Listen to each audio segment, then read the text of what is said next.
Երբ Լուսինե Զաքարյանի անձնական իրերը տեղափոխեցին թանգարան, հին սնդուկի խորքում գտան մի փոքրիկ տետր, կարմիր կաշվե կազմով։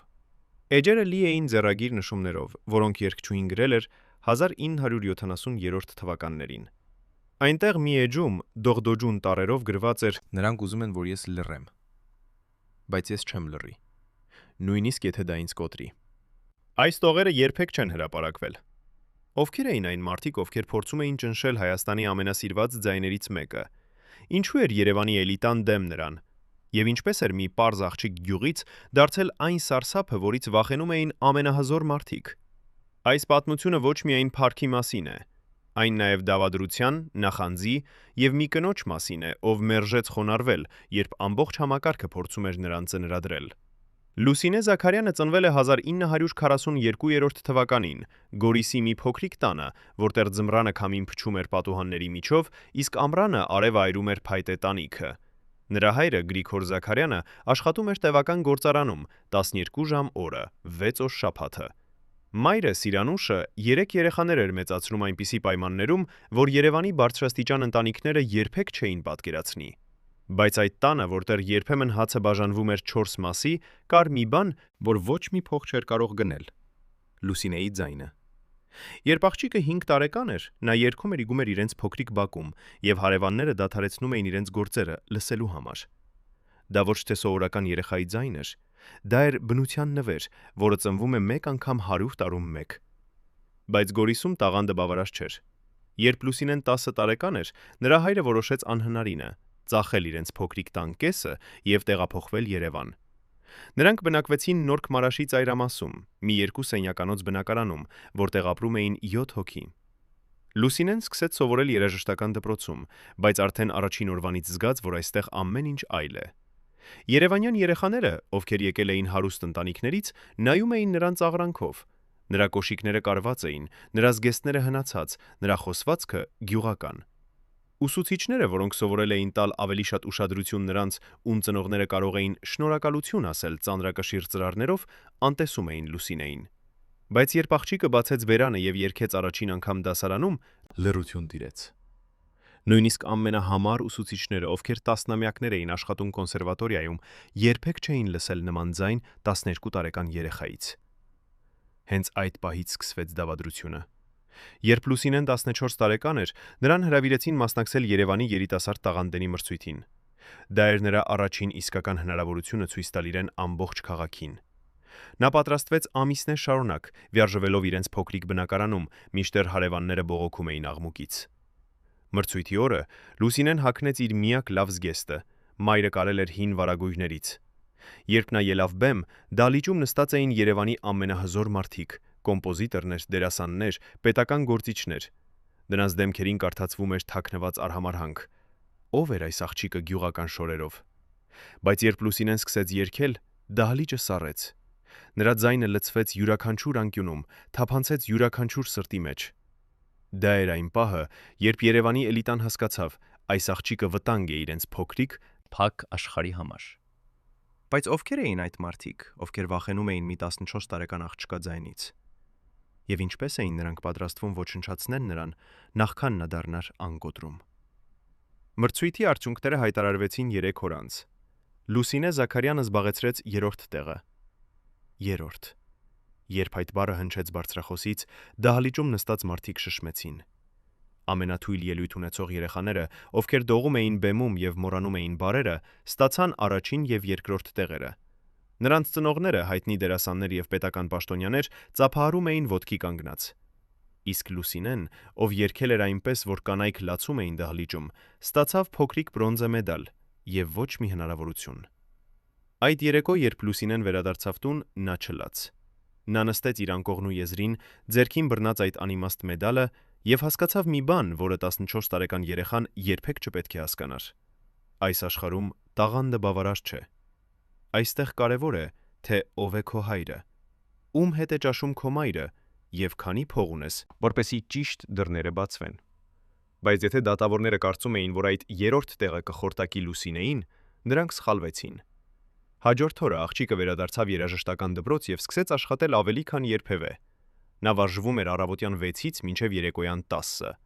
Նրա մատները արյունահոսում էին դաշնամուրից, նրա ձայնը կոտրվում էր ծանրաբեռնվածությունից, բայց նա չէր դադարում։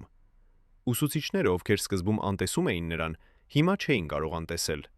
Լուսինե Զաքարյանը դառնում էր ուժ, որը հնարավոր չէր կանգնեցնել, իսկ դա նշանակում էր, որ նա դառնում էր թիրախ։ 1956 թվականին, երբ Լուսինեն 14 տարեկան էր, Երևանի մշակութային կյանքը վերահսկվում էր փոքրիկ խմբի կողմից։ Այդ խումբը կազմված էր 5 մարդուց՝ 3 կոմպոզիտոր, 1 թատերական ռեժիսոր և 1 պետական պաշտոնյա, ով պատասխանատու էր մշակութային քաղաքականության համար։ Նրանք հանդիպում էին ամեն ամիս փակ դռների հետևում, օպերայի թատրոնի մոտակա մի ռեստորանում, որտեղ սովորական մարդիկ երբեք չէին մտնում։ Այնտեղ կոնյակի և ծխախոտի ծուխի մեջ։ Նրանք որոշում էին, թե ով կերքի հանրապետության օրվա համերգում, ով կստանա կրթաթոշակ Մոսկվա ուսումը շարունակելու համար և ով կմնա անտեսված։ Այս 5 մարդիկ չէին սիրում անակնկալները։ Եվ Լուսինե Զաքարյանը անակնկալ էր։ Նրանցից մեկը, որի անունը մենք կպահենք գաղտնի, իրավական պատճառներով, բայց որին մենք կկոչենք մաեստրո, հատկապես ատում էր Լուսինեին։ Մաեստրոն ինքը կոմպոզիտոր էր, բայց նրա երաժշտությունը երբեք չէր հպում սրտերին։ Նա ուներ իշխանություն, ոչ թե տաղանդ։ Եվ երբ նա լսեց Լուսինեի ձայնը առաջին անգամ, նա զգաց ոչ թե հիացմունք, այլ սարսափ, որովհետև նա գիտեր, եթե այս աղջիկը հասնի բեմին, նրա սեփական դուստրը, ում նա տարիներ շարունակ փորձում էր դարձնել աստղ, կմնա ստվերում։ Եվ մաեստրոն չէր թույլատրի դա։ Հաջորդ մրցույթում, երբ Լուսինեն 15 տարեկան էր, տեղի ունեցավ մի բան, որը փոխեց ամեն ինչ։ Լուսինեն պետք է կատարեր հայկական ավանդական երգ,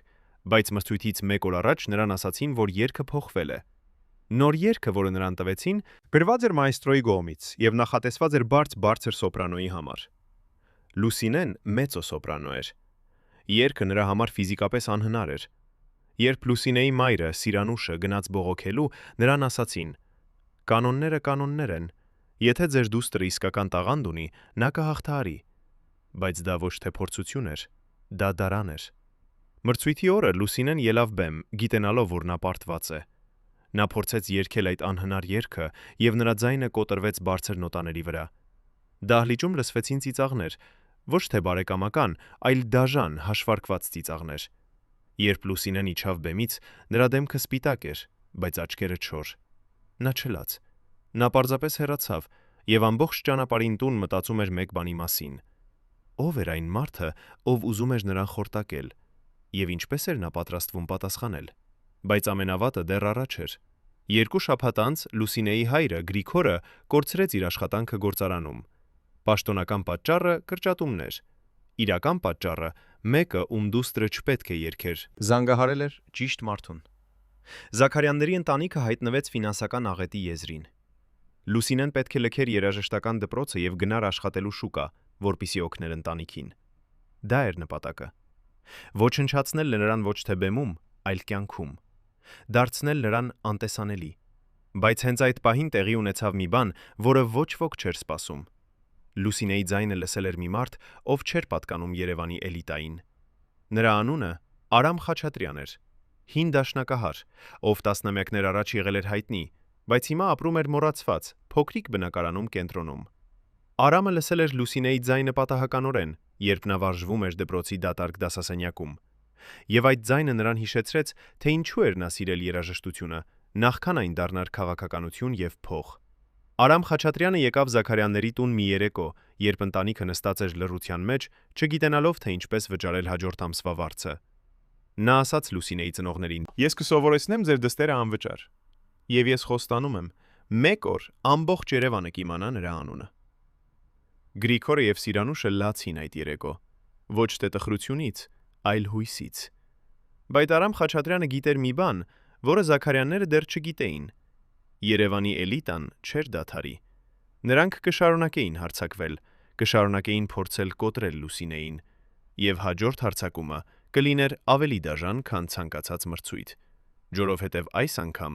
նրանք չէին պատրաստվում հարձակվել Լուսինեի տաղանդի վրա։ Նրանք պատրաստվում էին հարձակվել նրա անձի վրա։ Ինչ էին նրանք պատրաստվում անել։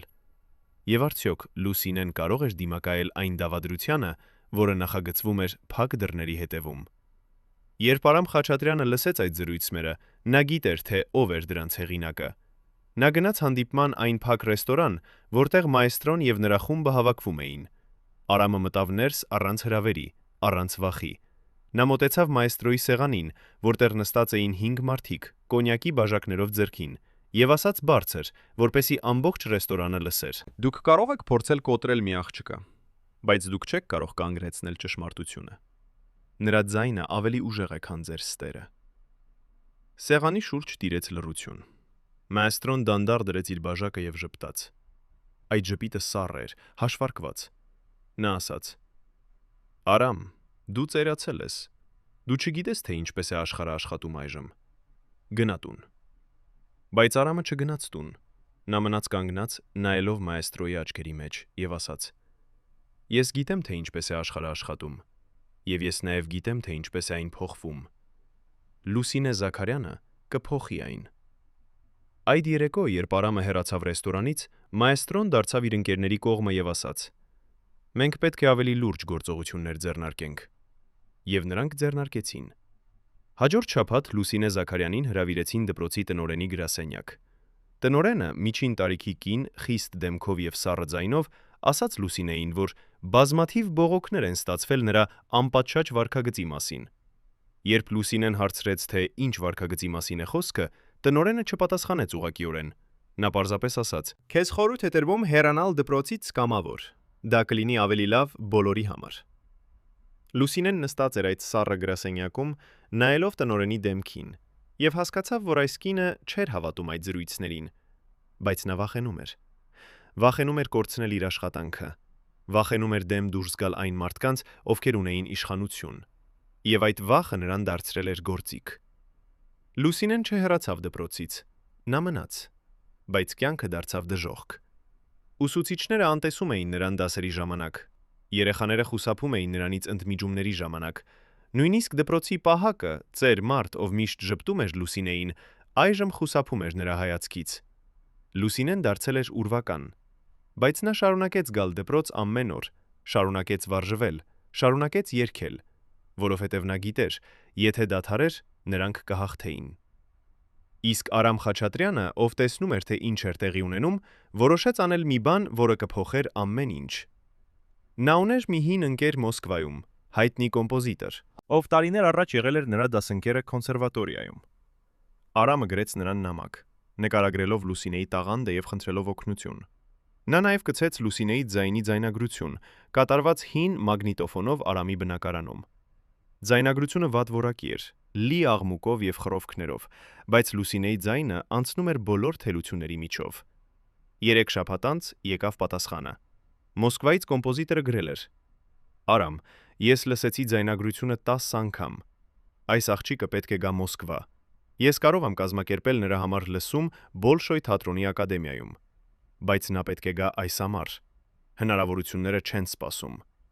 Երբ Արամը ցույց տվեց այդ նամակը Լուսինեին եւ նրա ծնողներին, սենյակում տիրեց լռություն։ Մոսկվա, Բոլշոյ թատրոն։ Դա էր երազանք, որը նույնիսկ երազել չէին համարձակվում։ Բայց ինչպես։ Նրանք չունեին փող ճանապարհի համար, չունեին փող Մոսկվայում մնալու համար, չունեին կապեր, չունեին պաշտպանություն։ Բայց Արամ Խաչատրյանը ասաց. «Ես կվաճառեմ իմ դաշնամուրը։ Դա բավական կլինի ճանապարհածախսի եւ 1 ամսվա համար»։ Լուսինեի մայրը, Սիրանուշը, սկսեց լալ։ Նա ասաց. «Մենք չենք կարող ընդունել դա։ Դաշնամուրը ձեր կյանքն է»։ Արամը ժպտաց, առաջին անգամ շաբաթներ շարունակ։ Նա ասաց. «Ոչ։ Լուսինեի ձայնը իմ կյանքն է։ Դաշնամուրը պարզապես փայտ եւ լարեր է»։ 1957 թվականի հուլիսին Լուսինե Զաքարյանը եւ Արամ Խաչատրյանը նստեցին գնացքի վրա դեպի Մոսկվա։ Նրանք ուներ 1 փոքր ճամպրուկ, 2 փոխարինվող շորեր եւ մի երազանք, որը կարող էր փրկել կամ ոչնչացնել նրանց։ Երբ գնացքը հեռացավ Երևանի կայարանից, Լուսինեն նայեց պատուհանից եւ տեսավ քաղաքը, որը փորձել էր կոտրել իրեն։ Նա չգիտեր, թե արդյոք երթևէ կվերադառնա, բայց նա գիտեր մի բան. եթե վերադառնար, դա կլիներ որպես հաղթող։ Բայց Մոսկվան սպասում էր իր սեփական դավադրություններով, եւ Երևանի էլիտան չէր պատրաստվում թողնել Լուսինեին այդքան հեշտությամբ։ Նրանք արդեն զանգահարել էին Մոսկվա, նրանք արդեն տարածել էին իրենց ստերը։ Եվ երբ Լուսինեն կհասներ Բոլշոյ թատրոնի դռները, նա կգտներ, որ դավադրությունը նրան հետապնդել էր 1000 կիլոմետր հեռավորության վրայով։ Ինչ էր սպասում Լուսինեին Մոսկվայում։ Արդյոք Երևանի էլիտայի ձեռքը կարող էր հասնել այնքան հեռու։ Եվ ամենակարևորը, արդյոք 15 տարեկան աղջիկը կարող էր դիմակայել այն համակարգին, որը կառուցված էր նրան ոչնչացնելու համար։ Մոսկվայի Կազանյա կայարանում օդը հոտ էր տալիս դիզելային վառելիքով եւ հազարավոր մարդկանց քրտինքով, ովքեր շտապում էին դեպի անհայտ ուղություններ իրենց երազանքներով եւ ճամպրուկներով ձեռքին։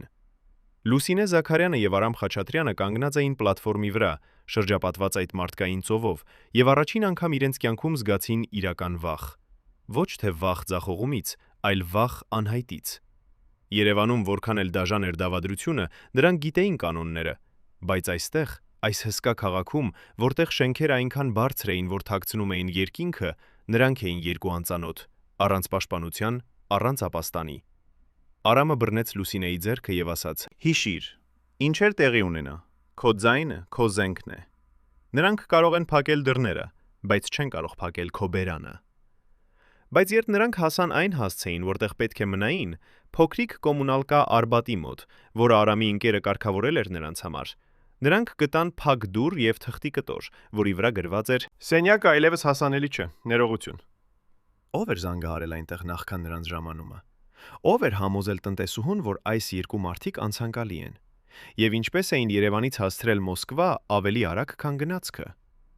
Լուսինեն եւ Արամը անցկացրին առաջին գիշերը Կազանյան կայարանի սպասասրահում, նստած կոշտ փայտե նստարաններին, շրջապատված թափառակամներով եւ գինեխմորներով, ովքեր քնում էին իրենց թղթե տոպրակների վրա։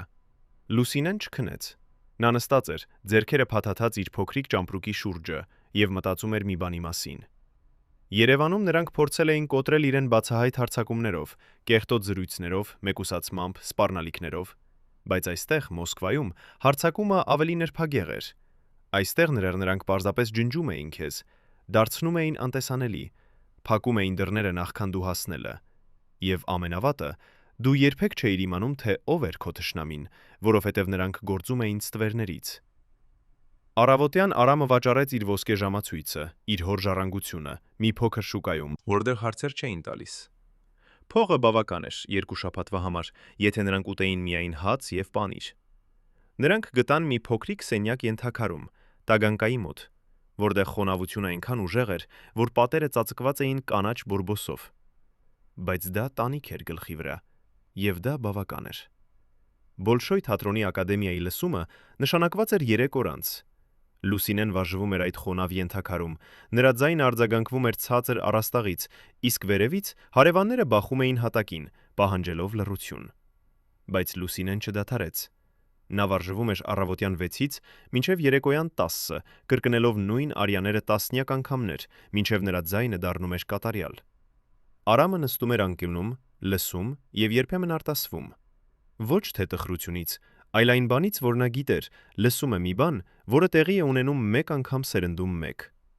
Բայց երեկոյան, երբ Լուսինեն քնած էր իրենց միակ բարակ ներքնակի վրա, Արամը դուրս էր գալիս փողոց եւ քայլում ժամերով, մտածելով մի բանի մասին, որը նա չէր ասում Լուսինեին։ Նա վախենում էր։ Վախենում էր, որ իր ընկերը Մոսկվայում, ով խոստացել էր կազմակերպել լսումը, նույնպես ստացել էր զանգ Երևանից։ Վախենում էր, որ երբ նրանք կհասնեն Բոլշոյ թատրոնի դռները, կգտնեն դարձյալ փակ դուռ եւ ներողության նամակ։ Լսումի օրը Լուսինեն արթնացավ առավոտյան 4-ին։ Նա լվացվեց սառը ջրով ընդհանուր լոգարանում, որտեղ խողովակները կաթում էին ժանգով, եւ հագավ իր միակ լավ զգեստը, այն, որը մայրը կարել էր հին վարագույրներից։ Զգեստը լվացված էր այնքան անգամ, որ գույնը գրեթե անհետացել էր, բայց այն մաքուր էր եւ արթուկված։ Երբ նրանք ժամանեցին Բոլշոյ թատրոնի ակադեմիա, հսկա շենք Մոսկվայի կենտրոնում, Արամը տեսավ իր ընկերոջը, կոմպոզիտոր Դմիտրի Սոկոլովին, որը կանգնած էր մուտքի մոտ։ Դմիտրիի դեմքը լարված էր, եւ երբ նա տեսավ Արամին, նա մոտեցավ արագ եւ շշնջաց. «Արամ, մենք ունենք խնդիր։ Ինչ որ մեկը Երևանից զանգահարել է ակադեմիայի տնօրենին։ Նրանք ասել են, որ Լուսինեն ունի վարքագծային խնդիրներ։ Տնօրենը ուզում է չեղարկել լսումը»։ Արամի աշխարհը պտտվեց։ Նա բռնեց Դմիտրիի ուսերը եւ ասաց. «Դու չես կարող թույլ տալ դա։ Դու պետք է տեսնես նրան երգելիս, միայն մեկ անգամ»։ Դմիտրին հառաչեց եւ ասաց. «Ես կփորձեմ»։ Բայց եթե տնօրենը մտնի դահլիճ, ամեն ինչ կավարտվի։ Ով էր այդ անտեսանելի թշնամին, ով հետապնդում էր Լուսինեին հազարավոր կիլոմետրերի վրայով, փակելով ամեն դուռ, որը նա փորձում էր բացել։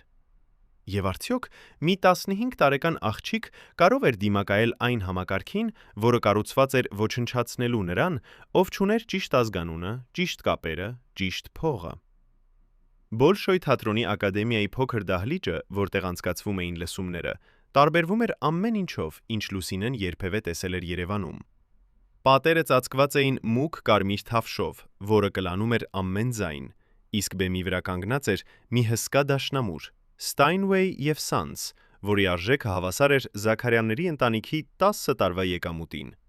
Դահլիճում նստած էին 5 մարդիկ, ակադեմիայի դասախոսներ, ովքեր տեսել էին հազարավոր երիտասարդ երգիչներ իրենց կարիերայի ընթացքում։ Նրանց դեմքերը արտահայտում էին ոչինչ, ոչ հետաքրքրություն, ոչ հույս, ոչ նույնիսկ քաղաքավարություն, պարզապես հոգնածություն։ Նրանք տեսել էին այս պատմությունը 100 անգամ, աղջիկ գյուղից, ով կարծում էր, որ նա հատուկ է, ով եկել էր Մոսկվա մի երազանքով, որը կոտրվելու էր հենց այս դահլիճում։ Բայց այն, ինչ նրանք չգիտեին, այն էր, որ Լուսինե Զաքարյանը արդեն կոտրված էր։ Կոտրված էր Երևանում, կոտրված էր ճանապարհին, կոտրված էր Մոսկվայի փողոցներում։ Եվ երբ դու արդեն կոտրված ես, քեզ այլևս հնարավոր չէ կոտրել, քեզ միայն հնարավոր է վերակառուցել։ Դմիտրի Սոկոլովը ներկայացրեց Լուսինեին 5 դատավորներին։ Նա ասաց. «Այս է Լուսինե Զաքարյանը Երևանից, նա կերքի Պուչինիի Մադամ Բաթերֆլայից։ Մի դատավոր, ծեր կին, մոխրագույն մազերով և ակնոցներով, որոնք կախված էին շղթայից նրա պարանոցին, ասաց առանց նայելու Լուսինեին. «Մենք ունենք 10 րոպե։ Սկսիր»։ 10 րոպե։ 10 րոպե որոշելու համար, թե արդյոք քո ամբողջ կյանքը իմաստ ունի, թե ոչ։ Լուսինեն քայլեց դեպի բեմի կենտրոնը։ Նրա ոտքերը դողում էին, բայց ոչ թե վախից, դողում էին զայրույթից։ Զայրույթ այն մարդկանց վրա, ովքեր փորձել էին ճնշել իրեն Երևանում։ Զայրույթ այն անտեսանելի ուժերի վրա, որոնք փակել էին դռները Մոսկվայում։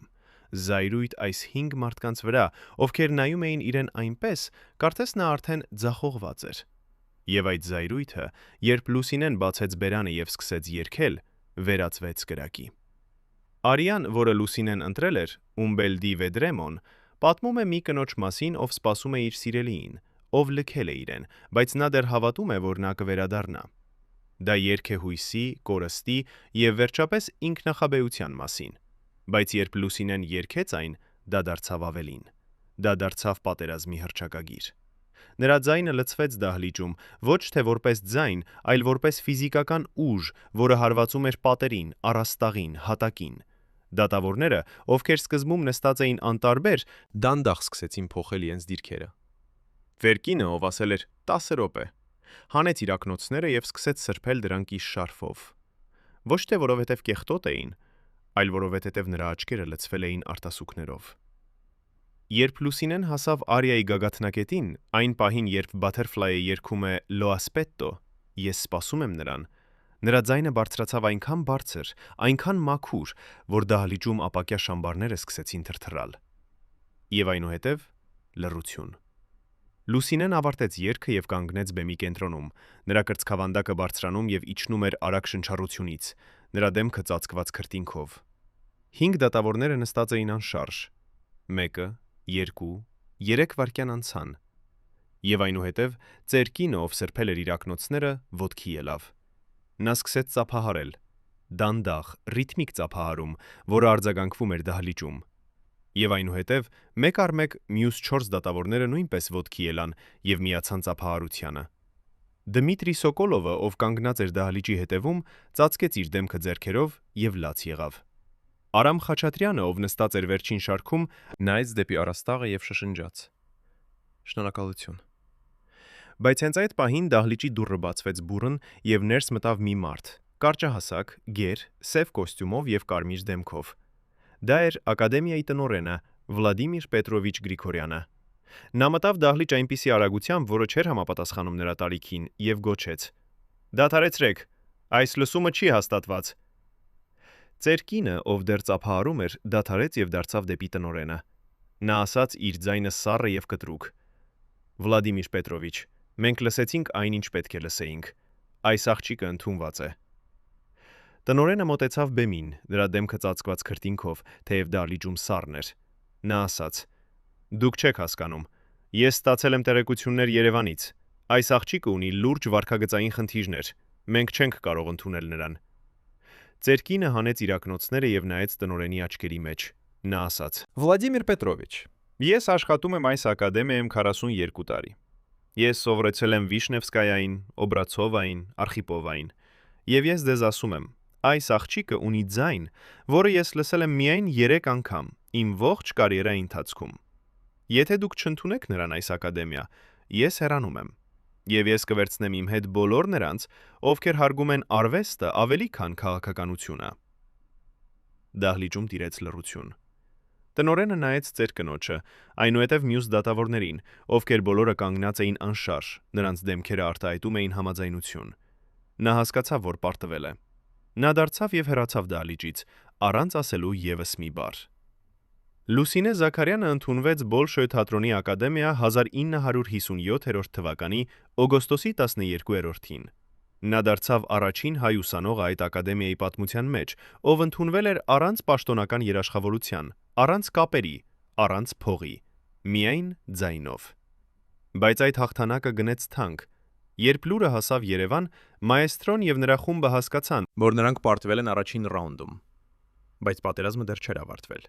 եւ նրանք պատրաստվում էին հաջորդ հարձակման համար, ավելի դաժան, ավելի անձնական, ավելի ոչնչացուցիչ։ Ինչ էին նրանք պատրաստվում անել։ Եվ արդյոք Լուսինեն, ով հիմա հազարավոր կիլոմետր հեռու էր իր տնից, կարող էր պաշտպանվել այն դավադրությունից, որը դեռ միայն սկսվում էր։ Մոսկվայում Լուսինե Զաքարյանի առաջին տարին Բոլշոյ թատրոնի ակադեմիայում էր, միաժամանակ երազանք եւ ճգնաժամ։ Նա ապրում էր ուսանողական հանրակացարանում, փոքրիկ սենյակում, որը բաժանում էր 3 այլ աղջիկների հետ, ովքեր բոլորն էլ եկել էին Ռուսաստանի տարբեր անկյուններից իրենց սեփական երազանքներով։ Սենյակը այնքան փոքր էր, որ երբ մեկը շրջվում էր անկողնում, մյուսները արթնանում էին։ Ջեռուցումը աշխատում էր միայն 3 ժամ օրը, եւ ձմռանը աղջիկները քնում էին իրենց բոլոր հագուստներով, ծածկված բոլոր ներքնակներով, որոնք կարող էին գտնել։ Բայց Լուսինեին դա չէր հետաքրքրում։ Նա եկել էր այստեղ ոչ թե հարմարավետության, Այլ փոխակերպման համար։ եւ փոխակերպումը միշտ ցավոտ է։ Ակադեմիայի դասերը սկսվում էին առավոտյան 8-ին եւ տևում մինչեւ երեկոյան 6-ը։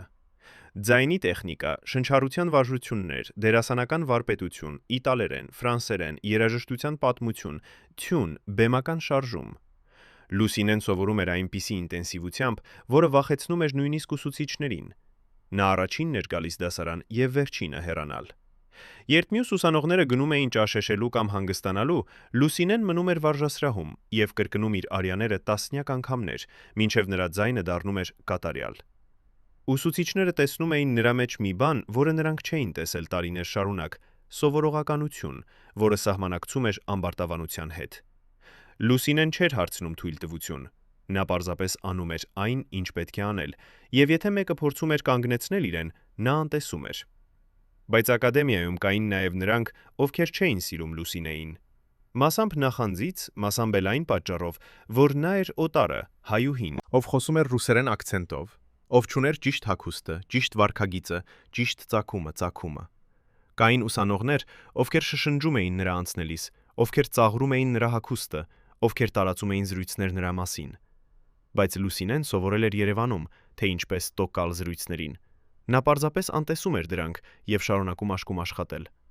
Բայց մի օր 1958 թվականի դեկտեմբերին տեղի ունեցավ մի բան, որը նույնիսկ Լուսինեն չէր կարող անտեսել։ Ակադեմիան պատրաստվում էր իր տարեվերջյան համերգին, մի իրադարձություն, որին ներկա էին Մոսկվայի ամենահզոր մարդիկ, կուլտուրայի նախարարությունից, Բոլշոյ թատրոնից, նույնիսկ Կրեմլից։ Յուրաքանչյուր ուսանող ուներ հնարավորություն կատարել 1 արիա, եւ դա էր նրանց հնարավորությունը ցույց տալ իրենց տաղանդը այն մարդկանց, ովքեր կարող էին փոխել նրանց կյանքը։ Լուսինեին հանձնարարվեց կատարել Վերդիի La Traviata'ից, եւ նա պատրաստվում էր ամիսներ շարունակ։ Բայց 2 շաբաթ առաջ համերգից նրան կանչեցին ակադեմիայի տնօրենի գրասենյակ։ Վլադիմիր Պետրովիչ Գրիգորյանը, ով դեռ չէր ներել Լուսինեին նրա ընդունման համար, նստած էր իր սեղանի հետևում եւ ասաց առանց նայելու նրա աչքերի մեջ. Զաքարյան, մենք փոխել ենք ծրագիրը։ Դու չես կատարի համերգում։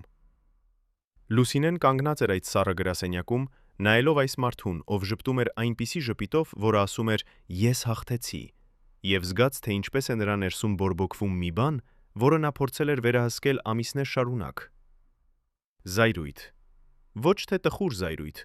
այլ մաքուր, կենտրոնացված զայրույթ, որը այրում էր ամեն ինչ իր ճանապարհին։ Նա ասաց, իր ձայնը հանգիստ, բայց յուրաքանչյուր բառ արտասանելով հստակ. Ինչու։ Տնօրենը դեռ չէր նայում նրան։ Նա ասաց, որովհետև մենք որոշեցինք տալ քո տեղը ուրիշ ուսանողի, մեկին, ով ավելի պատրաստ է։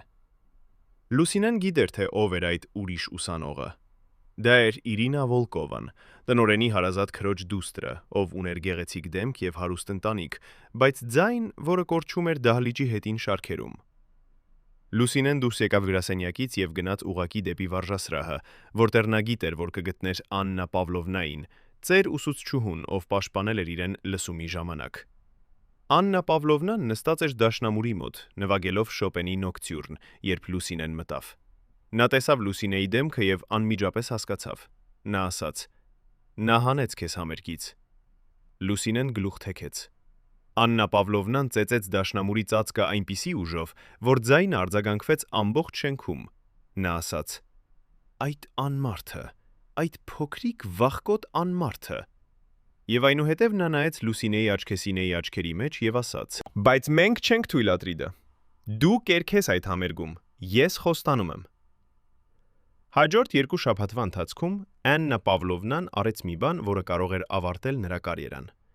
Նա գնաց անձամբ Բոլշոյ թատրոն եւ հանդիպեց թատրոնի գլխավոր դիրիժորի հետ, Գեորգի Մելիկյանի, ով էր լեգենդար դեմք սովետական օպերայի աշխարհում։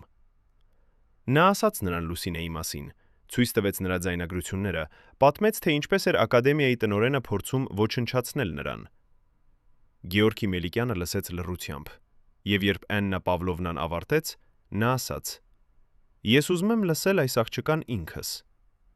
3 օր անց Լուսինե Զաքարյանը կանգնած էր Բոլշոյ թատրոնի հիմնական բեմի վրա, այն բեմի, որտեղ երգել էին Շալյապինը, Սոբինովը, Կոզլովսկին։ Դահլիճը դատարկ էր, բացի մեկ մարդուց, Գեորգի Մելիկյանից, ով նստած էր կենտրոնական տեղում, նրա ձեռքերը ծալված կրծքավանդակի վրա։ Նա ասաց. «Երգիր»։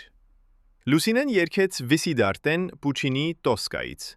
Դա արիա է մի կնոջ մասին, ով ապրել է արվեստի համար, սիրել է սիրո համար եւ հիմա պատրաստ է մեռնել իր սիրո համար։ Երբ Լուսինեն հասավ վերջին տողերին, Muoio disterata, ես մեռնում եմ հուսահատ, նրա ձայնը լցվեց այնպիսի ցավով, այնպիսի իսկությամբ, որ Գեորգի Մելիկյանը, ով տեսել էր եւ լսել էր ամեն ինչ իր 30 տարվա կարիերայի ընթացքում, զգաց, թե ինչպես են նրա աչքերը լցվում արտասուքներով։ Երբ Լուսինեն ավարտեց, Մելիկյանը ոտքի ելավ եւ ծափահարեց։ Նա ծափահարեց երկար հարեց, երկար։ Նրա ծափերը արձագանքվում էին դատարկ դահլիճում, եւ այնուհետև նա ասաց. «Դու կերքես տարեվերջյան համերգում, ոչ թե ակադեմիայի համերգում, Բոլշոյ թատրոնի համերգում, իմ հրավերով»։ Երբ լուրը հասավ ակադեմիա, Վլադիմիր Պետրովիչ Գրիգորյանը փորձեց արգելափակել այն։ Նա զանգահարեց Մելիկյանին եւ ասաց, որ Լուսինեն դեռ պատրաստ չէ, որ դա կվնասի ակադեմիայի հեղինակությանը։ Բայց Մելիկյանը պատասխանեց մի բանով, որը դարձավ լեգենդար ակադեմիայի պատմության մեջ։ Նա ասաց. «Վլադիմիր Պետրովիչ, եթե դու փորձես կանգնեցնել այս աղջկան, ես անձամբ կգամ քո գրասենյակ եւ կպատմեմ բոլորին, թե ինչու է քո քույրը գնել քեզ այս պաշտոնը։ Եվ հետո մենք կտեսնենք, թե ով է իսկապես պատրաստ»։ Տնօրենը լռեց։ Նա գիտեր, որ պարտվել է։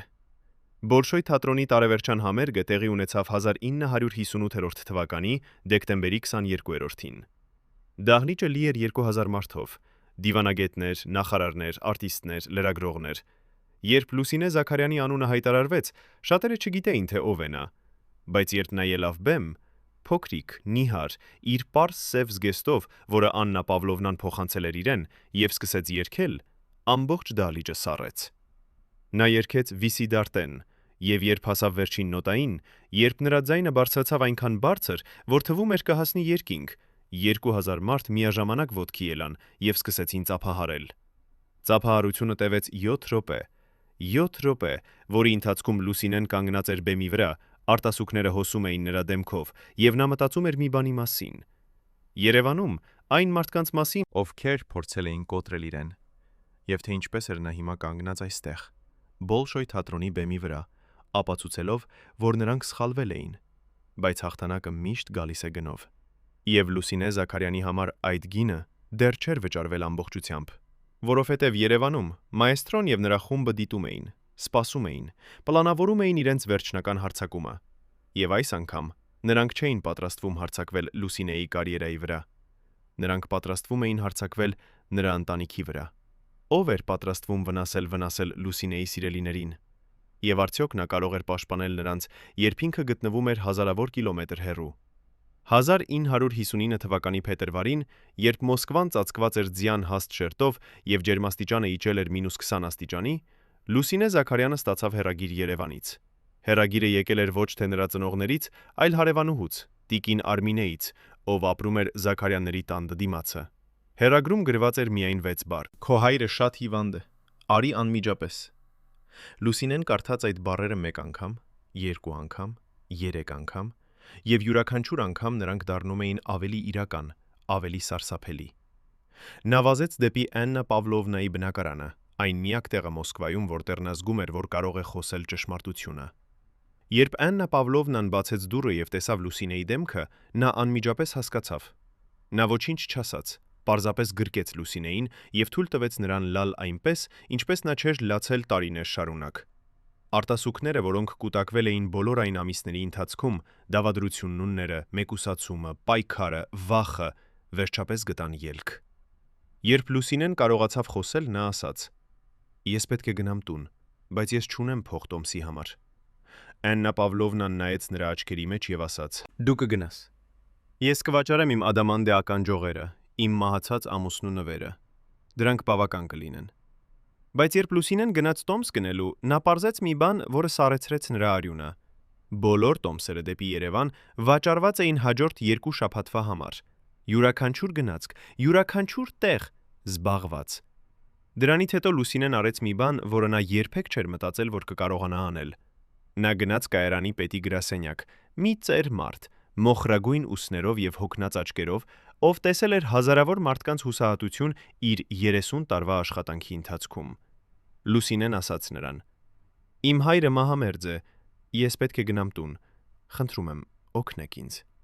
Կայարանի պետը նայեց նրա աչքերի մեջ եւ տեսավ ոչ թե ստախոսություն, այլ մաքուր անմիջական ցավ։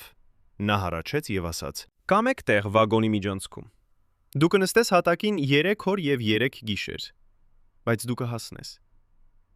Լուսինեն համբուրեց այդ ծերունու ձեռքը եւ վազեց դեպի գնացքը, որը մեկնում էր 20 րոպե անց։ Գնացքի ճանապարհորդությունը դեպի Երևան էր ամենաերկար 3 օրը Լուսինեի կյանքում։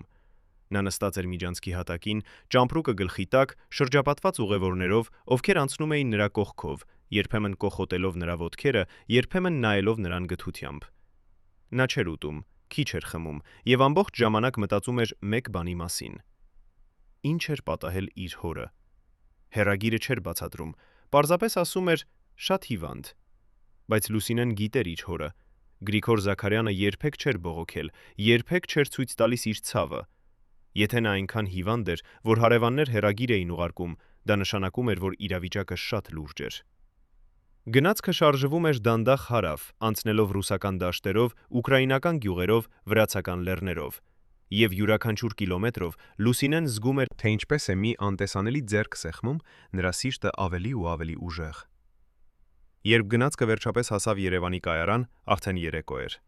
Լուսինեն իջավ պլատֆորմ, նրա ոտքերը թմրած էին 3 օր հատակին նստելուց, նրա հագուստները ծալված եւ կեղտոտ։ Նա վերցրեց իր ճամպրուկը եւ վազեց դեպի տաքսի կայանատեղի, բայց երբ հասավ այնտեղ, պարզեց, որ չունի բավական փող տաքսիի համար։ Նա սկսեց քայլել դեպի Նորք-Մարաշ, 5 կիլոմետր հեռավորություն, իր ճամպրուկը ձեռքին։ Նրա շնչառությունը ստեղծում էր սպիտակ ամպեր սառը երեկոյան օդում։ Երբ նա վերջապես հասավ իրենց փողոցը, նա տեսավ, որ նրանց տան պատուհաններում լույսեր են վառված, եւ դա տվեց նրան հույս։ Եթե լույսերը վառված են, դա նշանակում է, որ կյանք կա այնտեղ։ Նա բացեց դուռը եւ մտավ ներս։ Տան ներսում օդը հոտ էր տալիս դեղերով եւ մի բանով ավելի մութ, ավելի սարսափելի, հիվանդության հոտով, որը Լուսինեն ճանաչեց անմիջապես, թեև նա երբեք չէր զգացել այն նախկինում։ Նրա մայրը, Սիրանուշը, նստած էր խոհանոցի սեղանի մոտ։ Նրա դեմքը այնքան նիհար էր, որ ոսկորները երևում էին մաշկի տակ։ Երբ նա տեսավ Լուսինեին, նա ոտքի ելավ այնպիսի արագությամբ, որ սեղանը շարժվեց, եւ գրկեց իր դստերը այնպիսի ուժով, որ Լուսինեին դժվար դարձավ շնչել։ Նրանք կանգնեցին այնպես երկար րոպեներ, երկուսն էլ լալով։ Եվ այնուհետև Սիրանուշը ասաց իր ձայնը կոտրված. «Նա սպասում է քեզ։ Նա ասաց, որ չի մեռնի, մինչև չտեսնի քեզ»։ Լուսինեն գնաց դեպի ծնողների ննջասենյակը, որտեղ նրա հայրը պառկած էր անկողնում։ Երբ նա մտավ սենյակ, նա գրեթե չճանաչեց նրան։ Գրիգոր Զաքարյանը, ով 1 տարի առաջ եղել էր ուժեղ մկանոտ մարդ, ով կարող էր բարձրացնել 2 տոպրակ ալյուր միաժամանակ, հիմա պառկած էր անկողնում որպես ստվեր։ Նրա դեմքը դեղնավուն էր, նրա աչքերը խորացել էին գանգուրների մեջ, նրա ձեռքերը, որոնք մի ժամանակ այնքան ուժեղ էին, հիմա նման էին թռչունի ոտքերի։ Բայց երբ նա տեսավ Լուսինեին, նրա աչքերը փայլեցին եւ նա ժպտաց։ Այդ ժպիտը կոտրեց Լուսինեի սիրտը ավելի, քան ցանկացած արտասուք կարող էր անել։ Նա նստեց անկողնու եզրին եւ բռնեց հոր ձեռքը, որը այնքան թեթև էր, որ թվում էր կարող է փշրվել։ Գրիգորը ասաց, իր ձայնը շշուկ. «Իմ աղջիկը, իմ աստղը, դու եկար»։ Լուսինեն փորձեց խոսել, բայց բառերը չեկան։ Նա պարզապես նստեց այնտեղ բռնելով հոր ձեռքը եւ լսեց նրա շնչառությունը՝ թույլ, անհավասար, յուրաքանչյուր շունչ պայքար։ Հաջորդ օրերի ընթացքում Լուսինեն իմացավ, թե ինչ էր իրականում պատահել։ Նրա հայրը չէր պարզապես հիվանդացել, նրան հիվանդացրել էին։ 2 ամիս առաջ, երբ Լուսինեի հաջողության լուրերը սկսեցին հասնել Երևան, նրա ելույթը Բոլշոյ թատրոնում, նրա լուսանկարները սովետական թերթերում, Մաեստրոն, եւ նրա խումբը որոշեցին ուղարկել մի ուղերձ, ոչ թե Լուսինեին, այլ նրա ընտանիքին։ Նրանք գտան մի մարդու, ով աշխատում էր Գրիգորի գործարանում, մի երիտասարդ, ով պարտք ուներ սխալ մարդկանց եւ պատրաստ էր անել ցանկացած բան, որպեսզի վճարի այդ պարտքը։ Այդ երիտասարդը, որի անունը մենք չենք հրապարակի, սկսեց տարածել զրույցներ Գրիգորի մասին գործարանում։ Զրույցներ այն մասին, որ Գրիգորը գողացել է գործարանի գույքը, որ նա վաճառել է դրանք սև շուկայում, որ նա դավաճան է։ Զրույցները անհիմն էին, բայց դրանք տարածվեցին արագ, եւ շուտով գործարանի տնօրենը, ով վախենում էր սկանդալից, հրաժարվեց Գրիգորից։ Ոչ թե պաշտոնապես, այլ պարզապես դադարեցրեց տալ նրան աշխատանք։ Գրիգորը փորձեց գտնել այլ աշխատանք, բայց ամենուր, ուր նա դիմում էր, նրան ասում էին. «Մենք լսել ենք քո մասին»։ Անտեսանելի ձեռքը, որը վերահսկում էր Երևանի աշխատանքային շուկան, փակել էր բոլոր դռները։ Առանց եկամտի Զաքարյանների ընտանիքը սկսեց սովածություն կրել։ Ոչ թե փոխաբերական իմաստով, այլ բառացի։ Նրանք ուտում էին 1 անգամ օրը, հաց եւ ջուր։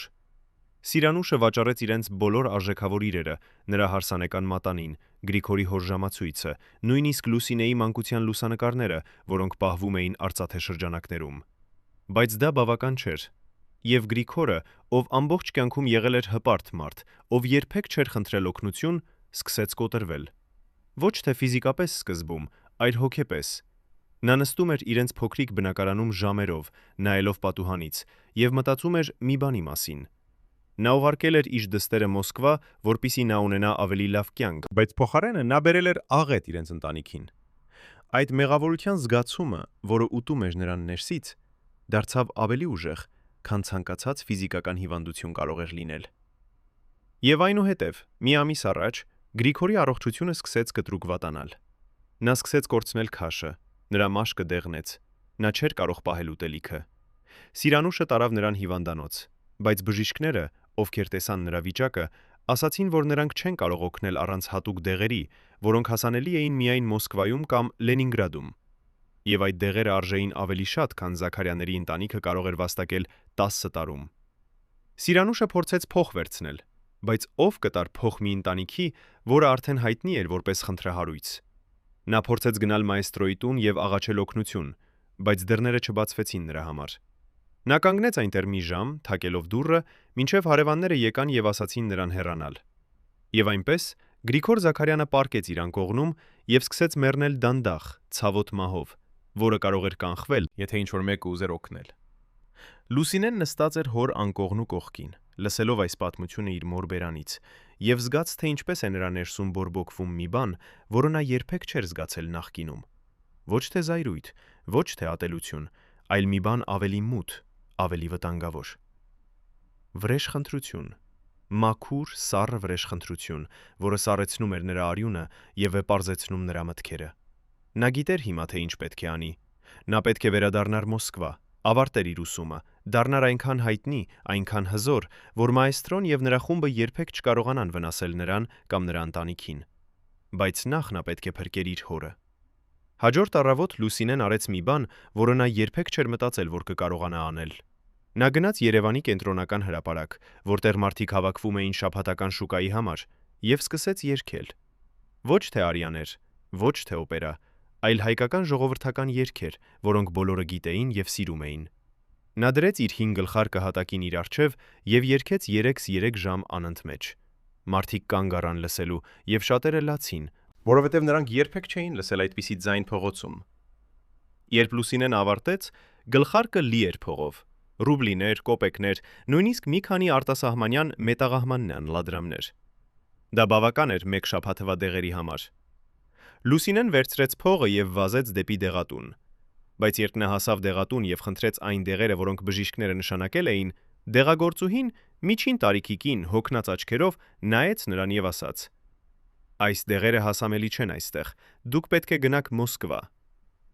Լուսինեն զգաց, թե ինչպես է աշխարհը պտտվում նրա շուրջը։ Նա ասաց. «Բայց բժիշկները ասացին, որ դուք կարող եք պատվիրել դրանք»։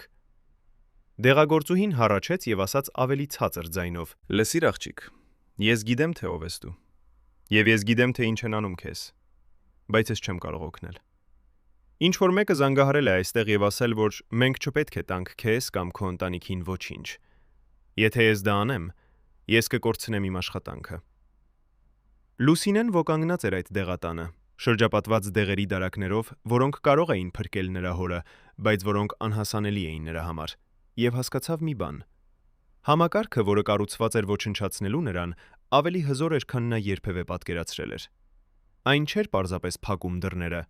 այն սպանում էր մարդկանց։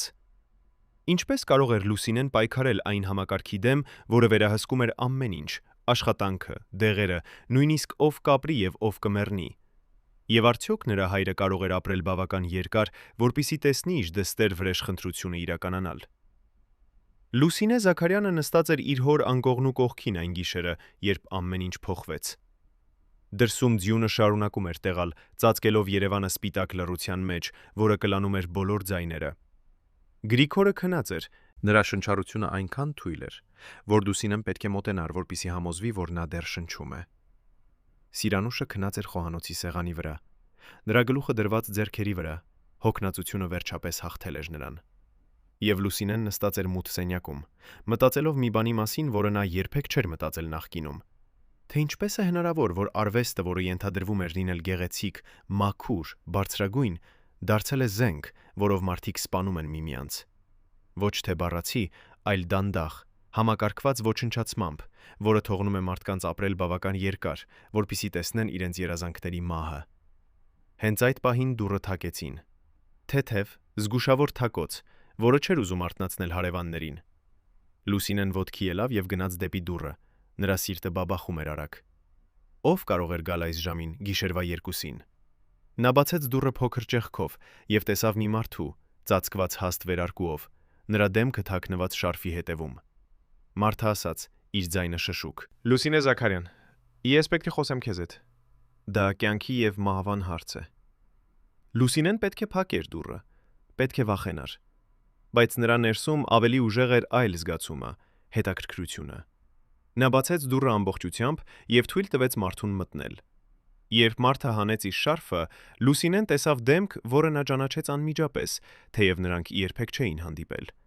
Դա էր Արմեն Սարգսյանը, հայտնի բժիշկ, ով աշխատում էր Երևանի կենտրոնական հիվանդանոցում եւ ով հայտնի էր որպես մարդ, ով բուժում էր պետական պաշտոնյաներին եւ նրանց ընտանիքներին։ Բայց այն, ինչ Լուսինեն չգիտեր, այն էր, որ Արմեն Սարգսյանը նաեւ ուներ գաղտնիք։ Նա ատում էր այն համակարգը, որի մաս էր, ատում էր այն մարդկանց, ում նա ստիպված էր ծառայել,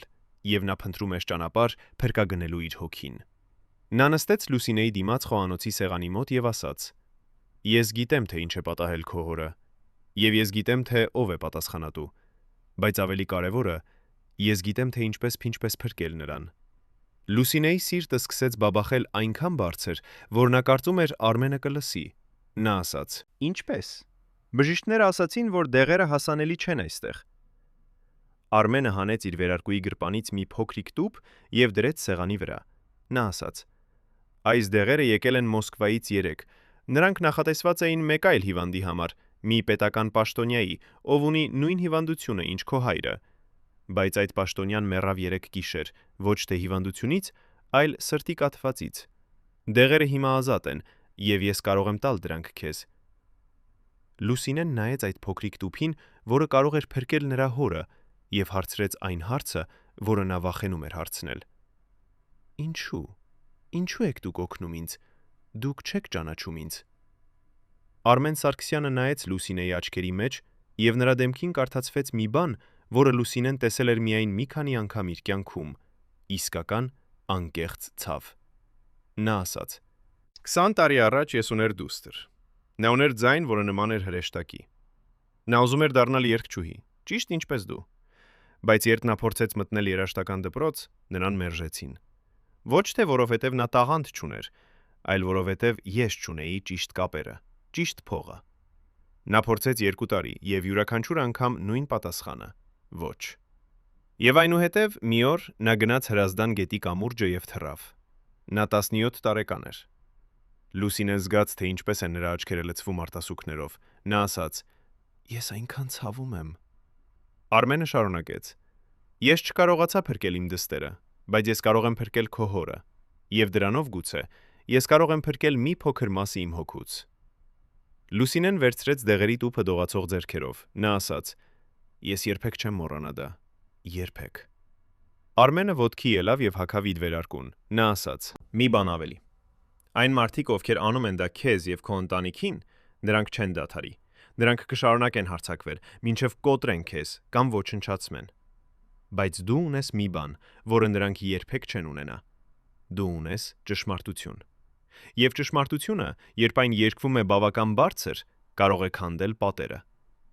Նա հեռացավ գիշերվա մեջ, թողնելով Լուսինեին կանգնած խոհանոցում, դեղերի տուփը ձեռքին, եւ մի խոստում, որը նա տվեց իր հոգուն։ Նա կերքեր այնքան բարձր, որ ամբողջ աշխարհը կլսեր, եւ նա կօգտագործեր իր ձայնը ոչ թե միայն արվեստի համար, այլ արդարության համար։ Հաջորդ 3 շաբաթվա ընթացքում, շնորհիվ Արմեն Սարգսյանի դեղերի, Գրիգոր Զաքարյանի առողջությունը դանդաղ սկսեց բարելավվել։ Նա դեռ շատ թույլ էր, բայց նա կարող էր նստել անկողնում, կարող էր ուտել, կարող էր խոսել, եւ ամենակարևորը, նա կարող էր ժպտալ։ Լուսինեն անցկացրեց այդ շաբաթները խնամելով իր հորը, երգելով նրա համար, պատմելով նրան Մոսկվայի մասին։ Բայց յուրաքանչյուր գիշեր, երբ նրա ծնողները քնած էին, նա նստում էր խոհանոցի սեղանի մոտ եւ գրում էր նամակներ։ Նամակներ Աննա Պավլովնային, Գեորգի Մելիքյանին, Բորշոյ թատրոնի տնօրենին։ Նամակներ, որոնցում նա բացատրում էր, թե ինչ էր պատահել, թե ինչու էր նա ստիպված մնալ Երևանում։ Եվ նամակներ, որոնցում նա խոստանում էր վերադառնալ։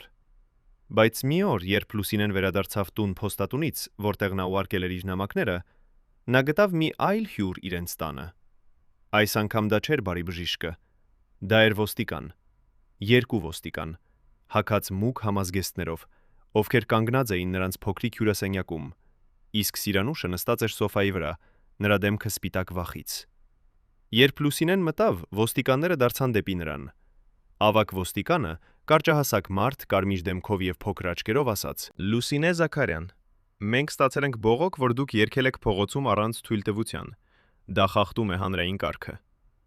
Լուսինեն գիտեր, որ դա ստախոս էր։ Հազարավոր մարդիկ երգում էին փողոցներում Երևանում ամեն օր, բայց նա նաև գիտեր, որ ճշմարտությունը կարևոր չէր այստեղ, կարևոր էր ուղերձը։ Մայեստրոն եւ նրա խումբը ուղարկում էին նոր ուղերձ։ Մենք կարող ենք հասնել քեզ ցանկացած վայրում, ցանկացած ժամանակ։ Ոստիկանները տվեցին Լուսինեին պաշտոնական նախազգուշացում եւ հեռացան։ Բայց այդ երեկո, երբ Լուսինեն նստեց իր հոր անկողնու կողքին, Գրիգորը բռնեց նրա ձեռքը եւ ասաց, իր ձայնը դեռ թույլ, բայց հստակ. Դու պետք է վերադառնաս Մոսկվա։ Ես ավելի լավ եմ հիմա։ Եվ դու չես կարող մնալ այստեղ։ Նրանք կոչնչացնեն քեզ, եթե դու մնաս։ Լուսինեն ուզում էր վիճել, բայց նա տեսավ իր հոր աչքերում մի բան, որը նա երբեք չէր տեսել նախկինում։ Վախ։ Ոչ թե վախ իր համար, այլ վախ իր դստեր համար։ Եվ Լուսինեն հասկացավ, որ ամենալավ բանը, որը նա կարող էր անել իր ընտանիքի համար, էր հեռանալը։ Վերադառնալ Մոսկվա, ավարտել իր ուսումը, դառնալ այնքան հայտնի, որ ոչ ոք չկարողանա վնասել նրան կամ նրա սիրելիներին։ 1959 թվականի մարտի 12-ին Լուսինե Զաքարյանը նստեց գնացքի վրա դեպի Մոսկվա։ Այս անգամ նրա ծնողները եկան ճանապարհելու նրան կայարան։ Գրիգորը դեռ շատ թույլ էր, բայց նա պնդեց գալ։ Երբ գնացքը պատրաստվում էր մեկնել, Գրիգորը գրկեց իր դստերը եւ շշնջաց նրա ականջին. «Դու իմ հպարտությունն ես։ Երբեք մի մոռացիր դա»։ Լուսինեն բարձրացավ գնացքի վրա, եւ երբ այն սկսեց շարժվել, նա նայեց պատուհանից եւ տեսավ իր ծնողներին, կանգնած պլատֆորմի վրա, ձեռքերը ծածանելով, նրանց դեմքերը փորձում ժպտալ, թեև արտասուքները հոսում էին։ Եվ Լուսինեն արեց մի խոստում իր հոգուն. նա կվերադառնար Երևան մի օր, բայց երբ վերադառնար, դա կլիներ ոչ թե որպես զոհ, այլ որպես հաղթող։ Բայց ճանապարհը դեպի հաղթանակը դեռ երկար էր, եւ Մոսկվայում սպասում էին նոր մարտահրավերներ, նոր թշնամիներ, նոր դավադրություններ, որովհետեւ մաեստրոն եւ նրա խումբը չէին դադարել, նրանք պարզապես սպասում էին հաջորդ հնարավորությանը հարձակվելու, եւ այդ հնարավորությունը շուտով կգար։ Արդյոք Լուսինեն կարող էր դիմակայել այն վերջնական փորձությանը, որը սպասում էր նրան Մոսկվայում, եւ ինչ գին պետք է վճարեր նա իր երազանքի համար, երազանքի, որը արդեն արժեցել էր նրան եւ նրա ընտանիքին այնքան շատ։ Երբ Լուսինե Զաքարյանը վերադարձավ Մոսկվա 1959 թվականի մարտին, նա գտավ իր սենյակում մի ծրար, որը թողնված էր նրա անկողնու վրա։ Ծրարը փաթաթված էր հին թերթով, եւ երբ Լուսինեն բացեց այն, նա գտավ ներսում մի բան, որը սառեցրեց նրա արյունը։ Դա էր լուսանկար։ Նրա ընտանիքի լուսանկար, որը վերցված էր Երևանում, նրանց տան դիմաց։ Բայց լուսանկարի վրա նրա հոր դեմքը խաչված էր կարմիր մարկերով, եւ ներքևում անհավասար տառերով գրված էր. «Հաջորդ անգամ մենք չենք սխալվի»։ Ոչ մի ստորագրություն, ոչ մի բացատրություն։ Պարզապես սպառնալիք, որը ուղարկված էր հազարավոր կիլոմետրերի վրայով, որպիսի Լուսինեն իմանա, նա երբեք ապահով չէ, նրա ընտանիքը երբեք ապահով չէ, եւ այն անտեսանելի ուժերը, որոնք փորձում էին ոչնչացնել նրան, ունեին ավելի երկար ձեռքեր, քան նա երբևէ պատկերացրել էր։ Լուսինեն նստեց իր անկողնու եզրին, բռնելով այդ սարսափելի լուսանկարը, եւ զգաց, թե ինչպես է նրա ներսում բորբոքվում ոչ թե վախը, այլ մի բան ավելի հզոր՝ վճռականություն։ Նրանք ուզում էին, որ նա վախենա, բայց փոխարենը նրանք արթնացրին նրա ներսում մի ուժ, որը նա չգիտեր որումի։ Նա վերցրեց այդ լուսանկարը, դրեց այն իր սեղանի դարակի խորքում եւ որոշեց յուրաքանչյուր անգամ, երբ նա զգար թուլություն, նա կնայեր այդ լուսանկարին եւ կհիշեր, թե ինչու է նա պայքարում։ Բայց Մոսկվայում օդը փոխվել էր Լուսինեի բացակայության ընթացքում։ Ակադեմիայում ուսանողները, ովքեր մի ժամանակ նախանձում էին նրան լռությամբ, հիմա բացահայտ թշնամական էին։ Նրանք շշնջում էին նրա անցնելիս, տարածում էին նոր զրույցներ, որ Լուսինեն հեռացել էր Մոսկվայից, որովհետև չէր կարող տանել ճնշումը, որ նա կորցրել էր ձիրձայնը, որ նա վերադարձել էր գյուղ, որտեղից եկել էր։ Այս զրույցները տարածվում էին արագ, եւ շուտով նույնիսկ ուսուցիչները սկսեցին վերաբերվել Լուսինեին այլ կերպ։ Ոչ թե բացահայտ թշնամաբար, այլ սառը անտարբերությամբ, որը ավելի վնասակար էր, քան ցանկացած ուղակի հարձակում։ Միայն Աննա Պավլովնան մնաց հավատարիմ։ Երբ Լուսինեն եկավ նրա մոտ առաջին դասի համար վերադարձից հետո, Աննա Պավլովնան գրկեց նրան եւ ասաց. «Նրանք փորձում են կոտրել քեզ, որովհետեւ վախենում են քեզանից։ Մի երբեք մոռացիր դա»։ 1959 թվականի ապրիլին Բոլշոյ թատրոնը հայտարարեց մի հատուկ մրցույթ երիտասարդ երգիչների համար, ովքեր ուսանում էին ակադեմիայում։ Հաղթողը կստանար հնարավորություն կատարել Բոլշոյ թատրոնի հիմնական բեմի վրա ամբողջ սեզոնի ընթացքում, իսկական դերերում, ոչ թե պարզապես համերգներում։ Դա էր այն հնարավորությունը, որի համար յուրաքանչյուր ուսանող երազում էր։ Դա էր դուռը դեպի իսկական կարիերա։ Երբ մրցույթը հայտարարվեց, Լուսինեն գիտեր, որ նա պետք է մասնակցի, ոչ թե որովհետև նա ուզում էր փառք, այլ որովհետև նա պետք է ապացուցեր մի բան։ Ապացուցեր, որ նա դա դեռ այստեղ է, որ նա դեռ կանգուն է,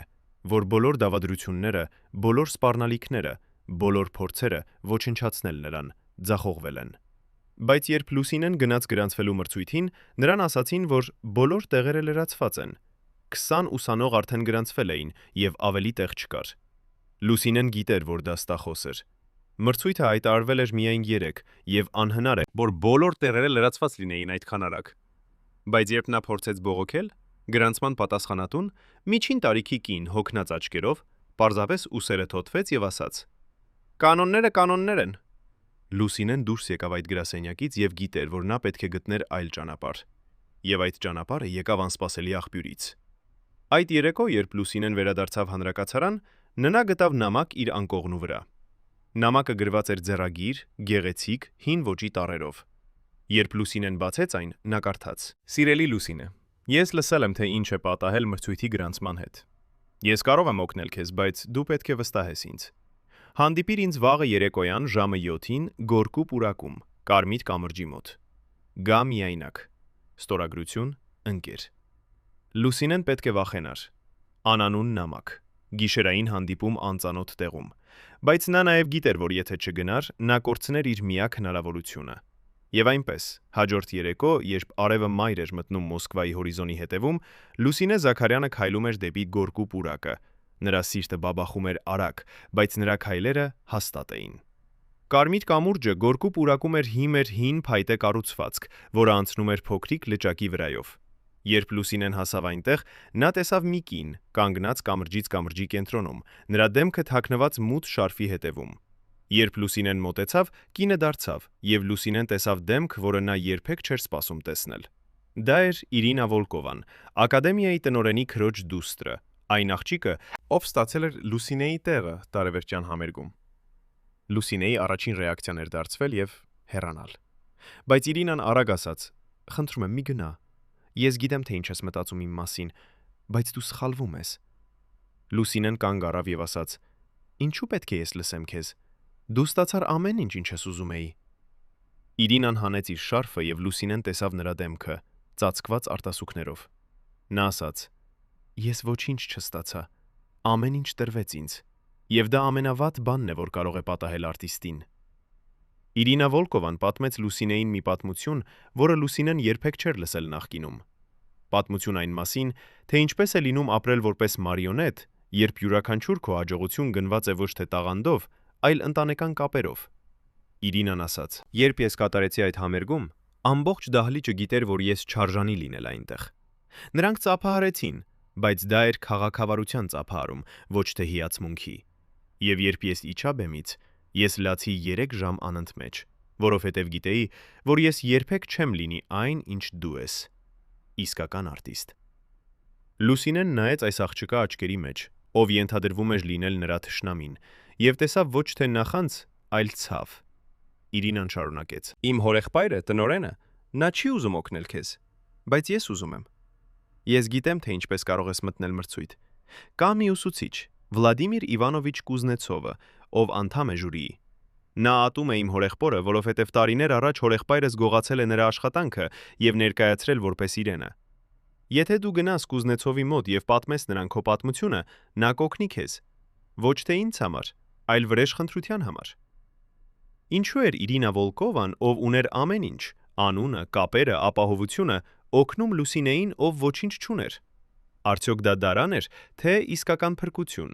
Եվ ամենակարևորը, արդյոք Լուսինեն կարող էր վստահել մարդուն, ով պատկանում էր այն ընտանիքին, որը փորձել էր ոչնչացնել նրան։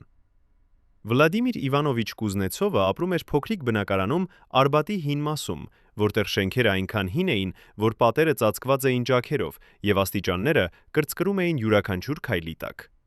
Երբ Լուսինեն թակեց նրա դուռը հաջորդ երեկո, նա սպասեց երկար րոպեներ, լսելով ներսից դանդաղ քայլերի ձայնը։ Երբ դուռը բացվեց, նա տեսավ ծեր մարդու։ Ավելի քան 70 տարեկան, նիհար, կորացած, բայց աչքերը դեռ փայլում էին խելացիությամբ։ Կուզնեցովը նայեց Լուսինեին եւ ասաց. «Դու ես այն աղջիկը, որի մասին Իրինան ասաց ինձ։ Մտիր»։ Բնակարանը լի էր գրքերով եւ նոտաներով, որոնք կուտակված էին յուրաքանչյուր մակերեսի վրա։ Կուզնեցովը ցույց տվեց Լուսինեին նստել հին բազկաթոռում եւ ինքը նստեց դիմացը։ Նա ասաց. «Պատմիր ինձ քո պատմությունը, ամբողջը, եւ մի ստախոսիր։ Ես ապրել եմ բավական երկար, որպեսզի տարբերեմ ճշմարտությունը ստից»։ Լուսինեն պատմեց նրան ամեն ինչ։ Երևանի մասին, դավադրությունների մասինին, թե ինչպես էր նրա հայրը գրեթե մեռել, թե ինչպես էին փակել բոլոր դռները նրա առջև Մոսկվայում։ Նա պատմեց նրան սպառնալիքների մասին, լուսանկարի մասին, անտեսանելի ուժերի մասին, որոնք հետապնդում էին նրան։ Երբ նա ավարտեց, սենյակում տիրեց լռություն։ Կուզնեցովը նստած էր անշարժ, նրա աչքերը փակված, եւ Լուսինեն չգիտեր, թե արդյոք նա լսում էր, թե քնած էր։ Բայց այնուհետև ծերունին բացեց աչքերը եւ ասաց. «Ես ճանաչում եմ այս պատմությունը։ Ես ապրել եմ այս պատմությունը։ 40 տարի առաջ ես կոմպոզիտոր էի, երիտասարդ, լի երազանքներով։ Ես գրեցի սիմֆոնիա, որը ես կարծում էի իմ վարպետագործությունն է։ Ես ցույց տվեցի այն մի ընկերոջս, ում ես վստահում էի։ Այդ ընկերը գողացավ իմ նոտաները, փոխեց մի քանի տակտ եւ ներկայացրեց որպես իր սեփական աշխատանքը։ Երբ ես փորձեցի բողոքել, ինձ ասացին, որ ես խենթ եմ, որ ես նախանձում եմ։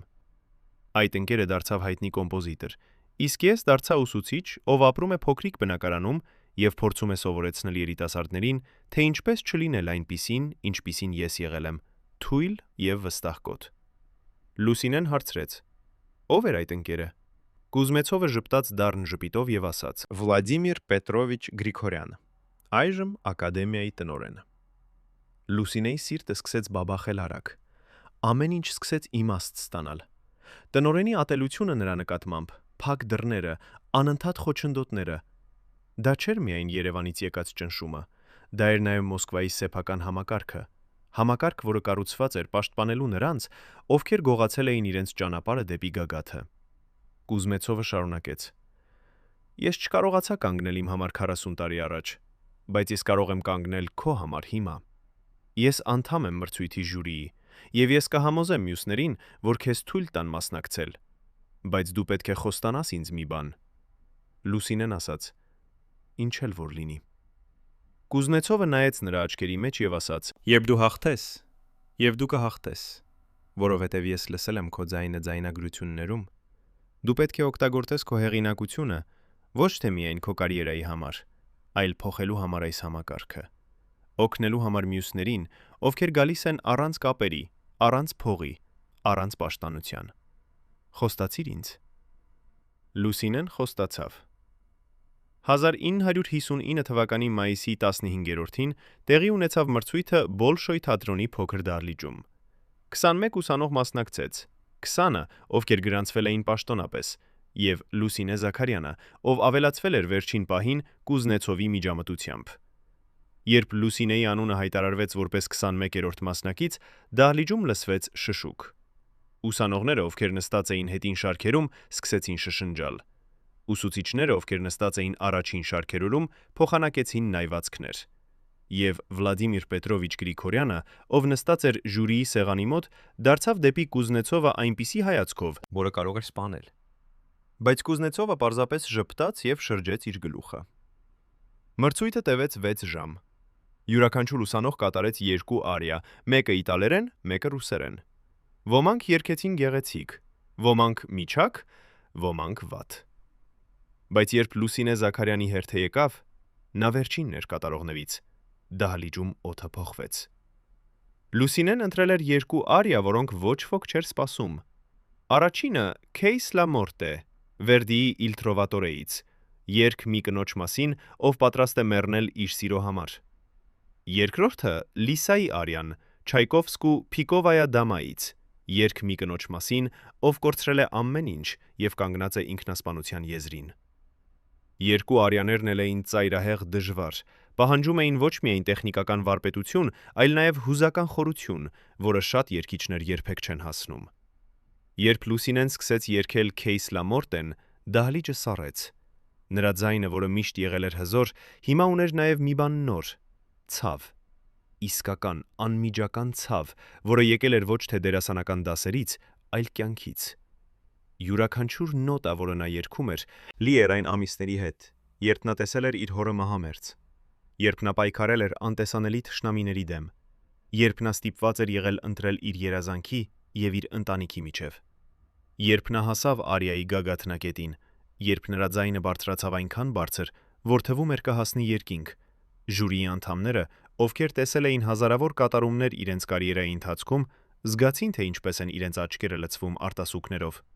Նույնիսկ Վլադիմիր Պետրովիչ Գրիգորյանը, ով ատում էր Լուսինեին ամբողջ իր էությամբ, չէր կարող ժխտել, որ նա լսում էր մի բան արտակարգ։ Երբ Լուսինեն ավարտեց 2 արիաները, դահլիճում տիրեց լռություն։ Ոչ ծափահարություն, ոչ շշուկ, ոչինչ։ Պարզապես լռություն, որը տևեց 10 վայրկյան, եւ որը զգացվում էր ավելի հզոր, քան ցանկացած ծափահարություն կարող էր լինել։ Եվ այնուհետև Կուզնեցովը ոտքի ելավ եւ սկսեց ծափահարել։ Դանդաղ, ռիթմիկ ծափահարում, որը արձագանքվում էր դահլիճում, եւ մեկ առ մեկ մյուս ժյուրիի անդամները միացան նրան, եւ այնուհետև ուսուցիչները, եւ այնուհետև ուսանողները։ Նույնիսկ նրանք, ովքեր ատում էին Լուսինեին, չէին կարող չծափահարել, որովհետև նրանք գիտեին, որ լսել են մի բան, որը տեղի է ունենում մեկ անգամ սերնդում մեկ։ Բայց Վլադիմիր Պետրովիչ Գրիգորյանը չծափահարեց։ Նա նստած էր անշարժ, նրա դեմքը կարմիր զայրույթից, նրա ձեռքերը սեղմված բռունցքների մեջ։ Եվ երբ ծափահարությունը դադարեց, նա ոտքի ելավ եւ ասաց. «Մենք կքննարկենք արդյունքները եւ կհայտարարենք հաղթողին վաղը»։ Նա հեռացավ դահլիճից այնպիսի արագությամբ, որը ցույց էր տալիս, որ նա փախչում էր։ Բայց փախչում էր ինչից։ Ճշմարտությունից, որը նա լսել էր Լուսինեի ձայնում, թե իր սեփական անցյալից, որը հետապնդում էր նրան Կուզնեցովի դեմքով։ Ո՞վ էր պատրաստվում կանգնեցնել Լուսինեին վերջին պահին։ Եվ արդյոք նա վերջապես կարող էր հաղթել այն համակարգին, որը կառուցված էր ոչնչացնելու նրան։ Հաջորդ օրը, երբ արդյունքները պետք է հայտարարվեին, Լուսինե Զաքարյանը արթնացավ առավոտյան 6-ին, ոչ թե զարթուցչից, այլ այն զգացումից, որ մի բան սխալ է։ Նա նստեց իր անկողնում եւ լսեց։ Հանրակացարանը շատ լուռ էր։ Սովորաբար այս ժամին լսվում էին ձայներ, աղջիկներ, ովքեր պատրաստվում էին դասերի, ջրի ձայնը խողովակներում, քայլերը միջանցքում։ Բայց այս առավոտ ոչինչ։ Լուսինեն ոտքի ելավ եւ բացեց իր սենյակի դուռը։ Միջանցքում կանգնած էին 3 աղջիկներ, նրա սենյակի ընկերուհիները, եւ երբ նրանք տեսան Լուսինեին, նրանց դեմքերը արտահայտեցին մի բան, որը Լուսինեն չէր կարող հասկանալ։ Գթություն։ Մեկը նրանցից, Օլգան, մոտեցավ Լուսինեին եւ ասաց. «Լուսինե, մենք այնքան ցավում ենք, մենք լսեցինք լուրը այս առավոտ»։ Լուսինեի սիրտը սկսեց բաբախել արագ։ Նա ասաց. «Ինչ լուր»։ Օլգան տվեց նրան թերթ, Պրավդան, սովետական պաշտոնական թերթը։ Առաջին էջի վրա փոքր հոդվածում ներքևում գրված էր. «Ակադեմիայի ուսանողը դատապարտվել է խարդախության համար»։ Լուսինեն կարդաց հոդվածը դողացող ձեռքերով։ Հոդվածում գրված էր, որ Լուսինե Զաքարյանը, ուսանող Բոլշոյ թատրոնի ակադեմիայից, մեղադրվում է կեղծ փաստաթղթեր ներկայացնելու իր ընդունման ժամանակ։ Ըստ հոդվածի, Լուսինեն ներկայացրել էր երաշխավորագրեր, որոնք հետագայում պարզվել են կեղծ։ Հոդվածը շարունակում էր. «Այս լուրջ խախտումը հարցականի տակ է դնում ուսանողի բոլոր ձեռքբերումները եւ կարող է հանգեցնել նրա հեռացմանը ակադեմիայից»։ Լուսինեն կարդաց այս բառերը 1 անգամ, 2 անգամ, 3 անգամ, եւ յուրաքանչյուր անգամ նրանք դառնում էին ավելի անիրական։ Կեղծ փաստաթղթեր։ Նա երբեք չէր ներկայացրել կեղծ փաստաթղթեր։ Նրա ընդունումը կազմակերպել էր Արամ Խաչատրյանը եւ Դմիտրի Սոկոլովը, եւ ամեն ինչ եղել էր օրինական։ Բայց հիմա, 3 տարի անց, ինչ որ մեկը հորինել էր այս պատմությունը, եւ այն հրապարակվել էր Պրավդայում, թերթում, որը կարդում էր ամբողջ սովետական միությունը։ Լուսինեն վազեց դեպի Աննա Պավլովնայի բնակարանը։ Երբ Աննա Պավլովնան բացեց դուռը եւ տեսավ Լուսինեի դեմքը, նա անմիջապես հասկացավ։ Նա ասաց. «Դու տեսար թերթը»։ Լուսինեն գլուխ թեքեց, չկարողանալով խոսել։ Աննա Պավլովնան գրկեց նրան եւ ասաց. «Դա ստախոս է։ Ամբողջ աշխարհը գիտի, որ դա ստախոս է, բայց նրանք օգտագործում են այն որպես զենք»։ Լուսինեն վերջապես կարողացավ խոսել։ Նա ասաց. «Ինչ պետք է անեմ»։ Աննա Պավլովնան նայեց նրա աչքերի մեջ եւ ասաց. «Դու պետք է պայքարես։ Եվ դու պետք է հաղթես։ Որովհետեւ եթե դու չհաղթես, նրանք կշարունակեն անել դա մյուսներին, մյուս Լուսինեներին, ովքեր կգան քեզանից հետո»։ Այդ օրը ժամը 2-ին տեղի ունեցավ արտակարգ հանդիպում ակադեմիայի տնօրենության սենյակում։ Ներկա էին Վլադիմիր Պետրովիչ Գրիգորյանը, ժյուրիի անդամները, մի քանի ուսուցիչներ եւ Լուսինե Զաքարյանը։ Գրիգորյանը սկսեց հանդիպումը ասելով. «Մենք հավաքվել ենք քննարկելու լուրջ մեղադրանքները, որոնք ներկայացվել են Լուսինե Զաքարյանի դեմ։ Այս մեղադրանքները, եթե ապացուցվեն, կհանգեցնեն նրա անմիջական հեռացմանը ակադեմիայից եւ նրա բոլոր ձեռքբերումների չեղարկմանը, ներառյալ երեկվա մրցույթի արդյունքները»։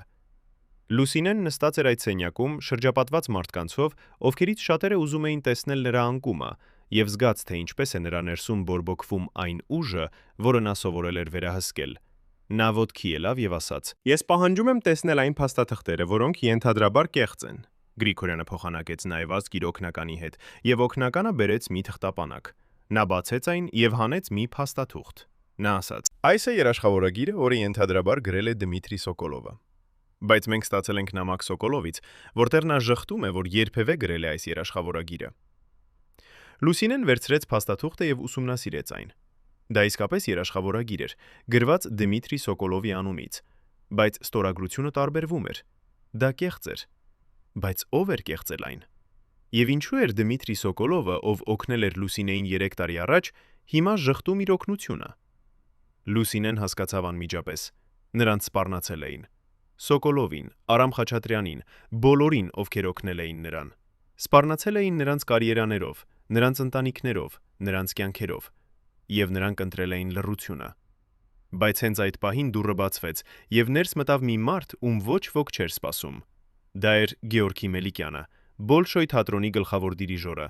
այն մարդը, ով տվել էր Լուսինեին հնարավորություն երգել Բոլշոյ թատրոնում։ Մելիքյանը մտավ սենյակ այնպիսի հեղինակությամբ, որը անմիջապես փոխեց օդը։ Նա ասաց. «Ես լսեցի, որ այստեղ տեղի է ունենում դատավարություն, եւ ես եկել եմ վկայություն ունելու»։ Գրիգորյանը փորձեց ասել. «Գեորգի Սերգեևիչ, դա ոչ պաշտոնական հանդիպում է, դուք չեք կարող»։ Բայց Մելիքյանը կտրեց նրան։ Նա ասաց. «Ես կարող եմ, եւ ես կանեմ։ Լուսինե Զաքարյանը երգել է իմ հրավերով Բոլշոյ թատրոնում։ Ես անձամբ լսել եմ նրա ձայնը, անձամբ տեսել եմ նրա տաղանդը, եւ ես ձեզ ասում եմ, եթե դուք հեռացնեք այս աղջկան ակադեմիայից կեղծ մեղադրանքների հիման վրա, ես անձամբ կգնամ կուլտուրայի նախարարություն եւ կպատմեմ նրանց, թե ինչ է իրականում տեղի ունենում այստեղ։ Կպատմեմ նրանց, թե ինչպես է այս ակադեմիան դարձել ոչ թե արվեստի տաճար, այլ կոռուպցիայի եւ նախանձի ճամբար»։ Սենյակում տիրեց լռություն։ Գրիգորյանի դեմքը դարձավ մոխրագույն։ Նա գիտեր, որ Մելիքյանը ունի իշխանություն, որը նա երբեք չէր ունենա։ Մելիքյանը շարունակեց. «Հիմա եկեք խոսենք մրցույթի արդյունքների մասին։ Ես ներկա էի երեք, թեև ոչ որպես ժյուրիի անդամ, այլ որպես հյուր։ Եվ ես լսեցի բոլոր 21 կատարումները։ Եվ ես ձեզ ասում եմ, Լուսինե Զաքարյանը ոչ միայն լավագույնն էր, նա էր միակը, ով իսկապես հասկանում էր, թե ինչ է նշանակում լինել արտիստ։ Եթե դուք չընտրեք նրան որպես հաղթող, դուք ոչ միայն անարդար կլինեք նրա նկատմամբ, այլ նաև կնվաստացնեք այս ակադեմիայի հեղինակությունը»։ Նա դարձավ դեպի Կուզնեցովը եւ ասաց. «Վլադիմիր Իվանովիչ, դուք եղել եք լռության մեջ 40 տարի։ Արդյոք դուք պատրաստ եք լռել եւս 40 տարի»։ Կուզնեցովը նայեց Մելիքյանի աչքերի մեջ, այնուհետև Գրիգորյանի, այնուհետև Լուսինեի։ Եվ այնուհետև նա արեց մի բան, որը նա երբեք չէր մտածել, որ կկարողանա անել։ Նա ոտքի ելավ եւ ասաց. «Ես քվեարկում եմ Լուսինե Զաքարյանի օգտին որպես մրցույթի հաղթող։ Եվ ես պահանջում եմ, որ բոլոր կեղծ մեղադրանքները նրա դեմ անմիջապես հանվեն»։ Մեկ առ մեկ մյուս ժյուրիի անդամները միացան նրան։ Նույնիսկ նրանք, ովքեր վախենում էին Գրիգորյանից, չէին կարող դիմակայել Մելիքյանի եւ Կուզնեցովի միացյալ ուժին։ Վերջապես, երբ միայն Գրիգորյանը մնաց մեկուսացած, նա հասկացավ, որ պարտվել է։ Նա ասաց իր ձայնը դողալով զայրույթից. «Լավ, Լուսինե Զաքարյանը հաղթողն է»։ Բայց նրա աչքերում կարդացվում էր մի բան այլ։ Սա չէր վերջը։ Սա էր միայն մի ճակատամարտ։ Պատերազմը շարունակվում էր։ Բայց այդ պահին Լուսինե Զաքարյանը չէր մտածում պատերազմի մասին, նա մտածում էր իր հոր մասին, ով պառկած էր Երևանում, դեռ թույլ, բայց ապրող։ Մտածում էր իր մոր մասին, ով վաճառել էր ամեն ինչ, որպեսզի իր դուստրը կարողանա երազել։ Մտածում էր Արամ Խաչատրյանի մասին, ով վաճառել էր իր դաշնամուրը։ Մտածում էր Աննա Պավլովնայի մասին, ով վաճառել էր իր ադամանդեական ջողերը։ Մտածում էր Արմեն Սարգսյանի մասին, ով փրկել էր իր հորը։ Մտածում էր Իրինա Վածումայի մասին, ով օգնել էր նրան, թեև դա նշանակում էր դավաճանել իր սեփական ընտանիքին։ Մտածում էր Կուզնեցովի մասին, ով վերջապես գտել էր քաջություն կանգնելու։ Եվ մտածում էր բոլոր այն մարդկանց մասին, ում նա երբեք չէր հանդիպել, բայց ովքեր պայքարում էին նույն պատերազմում արդարության համար, ճշմարտության համար, իրավունքի համար, երազել եւ հասնել այդ երազանքին։ 1959 թվականի հունիսի առաջին օրը Լուսինե Զաքարյանը կատարեց Բոլշոյ թատրոնի հիմնական բեմի վրա որպես մրցույթի հաղթող։ Նա երգեց Վիոլետայի դերը Վերդիի «La Traviataում», դեր մի կնոջ մասին, ով սիրում է, տառապում է եւ վերջապես մեռնում է, բայց ով երբեք չի կորցնում իր արժանապատվությունը։ Երբ վարագույրը իջավ վերջին գործողությունից հետո, երբ Վիոլետան մեռնում է իր սիրելիի գրկում, դահլիճը պայթեց ծափահարություններով։ Ծափահարությունը տևեց 15 րոպե։ Մարդիկ գոչում էին «Բրավո», նետում ծաղիկներ բեմի վրա, «Լալիս»։ Եվ Լուսինե Զաքարյանը կանգնած էր այդ բեմի վրա, ծածկված վարդերով, եւ գիտեր, որ նա վերջապես հասել էր այնտեղ, ուր միշտ պատկանել էր։ Բայց պատմությունը չավարտվեց այնտեղ, որովհետև իսկական հաղթանակը չէր բեմի վրա։ Իսկական հաղթանակը եկավ 2 շաբաթ անց, երբ Լուսինեն ստացավ նամակ Երևանից։ Նամակը գրված էր նրա հոր ձեռքով, դողացող, բայց հստակ տառերով։ Նամակում գրված էր. Իմ սիրելի դուստր, ես լսեցի քո հաղթանակի մասին ռադիոյով։ Ամբողջ Երևանը խոսում է քո մասին։ Նույնիսկ այն մարդիկը, ովքեր փորձեցին կոտրել քեզ, հիմա լռում են։ Դու արեցիր այն, ինչ ես երբեք չկարողացա անել։ Դու կանգնեցիր, եւ դրանով դու փրկեցիր ոչ միայն քեզ, այլ նաեւ մեզ բոլորիս։ Ես հպարտ եմ քեզանով, իմ աստղ։ Լուսինե Զաքարյանի պատմությունը չավարտվեց այդ հաղթանակով Բոլշոյ թատրոնում։ Դա էր միայն սկիզբը։ Հաջորդ տասնամյակների ընթացքում նա դարձավ մեկը ամենահայտնի օպերային երգչուհիներից Սովետական Միությունում։ Նա երգեց Մոսկվայում, Լենինգրադում, Կիևում, Թբիլիսիում, նա երգեց Միլանի Լա Սկալայում, Վիեննայի շտատսոպերում, Նյու Յորքի Մետրոպոլիտեն օպերայում։ Բայց ամենակարևորը, նա երբեք չմոռացավ իր խոստումը Վլադիմիր Իվանովիչ Կուզնեցովին։ Յուրաքանչյուր անգամ, երբ նա վերադառնում էր Մոսկվա, նա այցելում էր երաժշտական դպրոցներ եւ ակադեմիաներ, խոսում երիտասարդ երգիչների հետ, ովքեր եկել էին առանց կապերի, առանց փողի, առանց պաշտպանության։ Նա պատմում էր նրանց իր պատմությունը, ոչ թե որպես հաղթանակի պատմություն, այլ որպես պայքարի պատմություն։ Եվ նա ասում էր նրանց. Եթե դուք ունեք տաղանդ եւ վճռականություն, ոչ ոք չի կարող կանգնեցնել ձեզ։ Ոչ դավադրությունները, ոչ սպառնալիքները, ոչ փակ դռները։ Որովհետև ճշմարտությունը, երբ այն երգվում է բավական բարձր, կարող է քանդել պատերը։ Իսկ ինչ եղավ այն մարդկանց հետ, ովքեր փորձեցին կոտրել Լուսինե Զաքարյանին։ Մայեստրոն Երևանում, ում իսկական անունը մենք երբեք չիմացանք, շարունակեց իր իշխանությունը մի քանի տարի եւս, բայց դանդաղ նրա ազդեցությունը սկսեց թուլանալ։ Նոր սերունդը, ոգեշնչված Լուսինեի օրինակով, սկսեց հարցականի տակ դնել հին համակարգը։ Երբ մայեստրոն մեռավ 1975 թվականին, նրա թաղմանը ներկա էին միայն մի քանի մարդիկ։ Նրա դուստրը, ում նա փորձել էր դարձնել աստղ, երբեք չդարձավ հայտնի երգչուհի։ Նա ամուսնացավ, ունեցավ երեխաներ եւ ապրեց հանգիստ կյանք հեռու բեմից։ Եվ երբ մարդիկ հարցնում էին նրան. «Դուք երբևէ ցավում եք, որ չդարձաք երգչուհի», նա պատասխանում էր. «Ոչ, որովհետև ես երբեք չունեի այն, ինչ Լուսինե Զաքարյանն ուներ։ Ես չունեի կրակը»։ Վլադիմիր Պետրովիչ Գրիգորյանը, ակադեմիայի տնօրենը, հեռացավ իր պաշտոնից 1962 թվականին, առողջական պատճառներով, բայց բոլորը գիտեին իսկական պատճառը։ Գեորգի Մելիքյանը եւ Վլադիմիր Իվանովիչ Կուզնեցովը, ովքեր միացել էին ուժերը, հասել էին կուլտուրայի նախարարություն եւ ներկայացրել էին ապացույցներ Գրիգորյանի կոռուպցիայի եւ չարաշահումների մասին։ Գրիգորյանը անցկացրեց իր վերջին տարիները մեկուսացված, մոռացված, դառնացած մարդ, ով մեղադրում էր ամբողջ աշխարհին իր ձախողման համար։ Երբ նա մեռավ 1986 թվականին, նրա մահվան մասին հայտարարությունը Պրավդայում զբաղեցրեց միայն 2 տող։ Բայց ամենակարևոր հարցը մնում է. արդյոք Լուսինե Զաքարյանը զոհ էր համակարգի, թե ինքը պատասխանատու էր իր ճակատագրի համար։ Ճշմարտությունը իթյունը, ինչպես միշտ, ավելի բարդ է, քան բարձ պատասխանները։ Այո, Լուսինեն զոհ էր համակարգի, որը կառուցված էր պաշտպանելու արտոնյալներին եւ ճնշելու նրանց, ովքեր համարձակվում էին մարտահրավերել կարգավիճակը։ Բայց Լուսինեն նաեւ ընտրություն արեց։ Նա կարող էր հրաժարվել, կարող էր վերադառնալ Գորիս եւ ապրել հանգիստ կյանք, բայց նա ընտրեց պայքարել։ Եվ այդ ընտրությունը, այդ վճռականությունը, այդ հրաժարումը ծնրադրվել դա էր այն, ինչը փոխեց ամեն ինչ։ Այսօր, երբ մարդիկ հիշում են Լուսինե Զաքարյանին, նրանք հիշում են ոչ միայն նրա ձայնը, այդ անհավատալի հրեշտակային ձայնը, որը կարող էր լցնել ամենամեծ դահլիճները։ Նրանք հիշում են նաև նրա քաջությունը, նրա վճռականությունը, նրա հրաժարումը լռել, երբ ամբողջ համակարգը ուզում էր, որ նա լռի։ Նրանք հիշում են, որ նա ապացուցեց. մի մարդ, նույնիսկ առանց իշխանության, առանց փողի, առանց կապերի, կարող է փոխել աշխարհը, եթե նա ունի բավական քաջություն կանգնելու եւ բավական ուժ երգելու։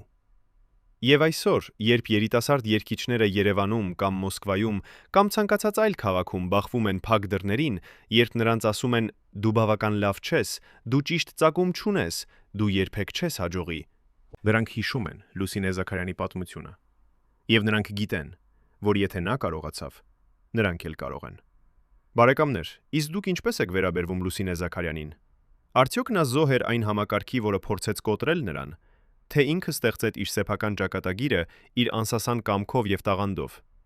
Գրեք ձեր կարծիքը մեկնաբանություններում։ Մեզ համար կարևոր է իմանալ, թե արդյոք ձեր քաղաքում հիշում են նրան, արդյոք նրա պատմությունը ոգեշնչում է ձեզ։